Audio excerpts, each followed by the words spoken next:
Team এপিএক্স reason সামনে হুট করে একের পর এক প্লেয়ার আসতেছে, তাকে নক করা হবে, সাথে সাথে ফুল টিম হয় আউট।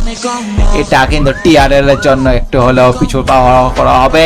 এখানে কিন্তু অলরেডি ফাইট এনগেজ করা হয়েছে, এখানে কিন্তু দেখতে পাচ্ছি এক্সটারমিনেটরের সাথে টিম এআর এর কিন্তু ফাইট এনগেজ করা হচ্ছে। এয়ার লোকের কেমন যাওয়ার চেষ্টা করবো, এয়ার লোক যাচ্ছেন সামনের দিকে যাওয়ার চেষ্টা, নিয়ম কিন্তু একটা পিছনের দিকে একটা পজিশন দেখার চেষ্টা, পিছনে চলেছে ভালো একটা শট, পিছনে কিন্তু তাকে ড্যামেজ দেওয়া হয়েছে নিয়মকে।